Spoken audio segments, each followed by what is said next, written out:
Bonjour à tous. Souvent dans mes rapports avec ceux qui m'entourent, concernant la nourriture, on me dit « Est-ce que c'est ta religion qui t'interdit de manger du porc ?» ou de manger d'autres choses comme les fruits de mer, etc. Et je réponds toujours « Non, ma religion ne m'interdit rien. » Effectivement, Dieu me libère de toute servitude dans la Bible. En revanche, il me dit ce qui est bon pour moi. Et dans le cadre de la nourriture, comme dans d'autres situations, eh bien, la Bible nous propose un style de vie qui est bien particulier. Dans le 11e chapitre du livre du Lévitique se trouve une liste d'animaux que Dieu nous demande de ne pas manger. On pourrait le prendre comme un ordre, mais comme je l'ai souvent dit, Dieu n'est pas intéressé par les ordres, ni par les commandements. Ce qu'il veut, c'est que nous vivions toutes les paroles qu'il nous donne sont des paroles de vie. Ainsi, dans ce 11e chapitre, Dieu fait une différence entre les animaux que l'on peut manger et ceux dont il nous dit qu'il ne faut pas les manger, que ce soit les animaux terrestres, les animaux marins ou les animaux qui volent.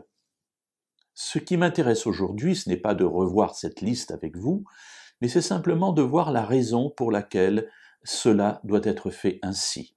Et nous trouvons cette raison, non pas au début du chapitre, mais à la fin, Lévitique chapitre 11, versets 46 et 47.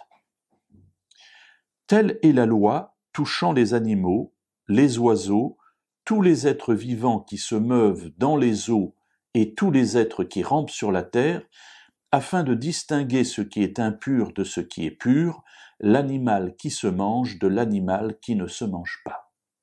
Alors on trouve ici une notion de pur et d'impur, je n'entrerai pas dans ce sujet aujourd'hui, mais je voudrais m'arrêter vraiment sur la fin de ce verset 47, où il est dit « afin de distinguer l'animal qui se mange de l'animal qui ne se mange pas ». En fait, à la création, Dieu va donc créer des animaux dans les différents règnes animaux qu'il y a, les animaux terrestres, ceux qui volent et les animaux marins, et il va créer ces animaux, nous dit ce passage, en prévoyant déjà des animaux qui se mangent, car il sait qu'après le déluge, eh bien, l'homme ne sera plus végétarien, mais il deviendra, et même végétalien d'ailleurs, mais il deviendra omnivore, Dieu va lui donner la capacité, la possibilité de manger des animaux, mais il a créé ces animaux en prévoyant certains d'entre eux non pas pour être mangés, mais pour une autre fonction. Il y a des animaux qui se mangent, qui peuvent être mangés, même si ce n'est pas le plan initial de Dieu, et il y a des animaux qui ne se mangent pas. C'est-à-dire qu'ils ont été créés pour autre chose, pour d'autres fonctions.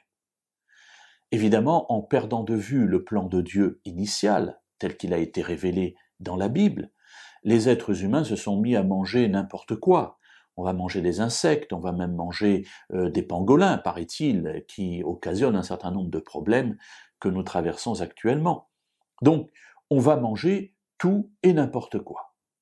Mais la Bible, elle, nous donne un style de vie dans tous les domaines de notre existence, y compris dans ce domaine qui est celui de la nourriture.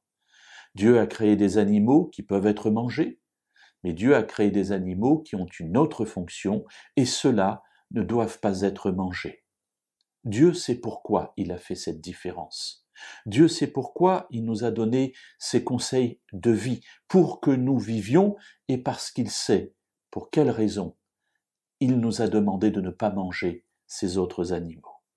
Alors la question est simple, on peut essayer de comprendre pourquoi, peut-être, mais on peut simplement aussi écouter ce que Dieu nous dit et nous abstenir de manger de ces animaux, car, nous dit-il, ils n'ont pas été créés pour cela. Alors, parole de vie dans le domaine de la nourriture, oui, Dieu nous instruit aussi dans ce domaine-là.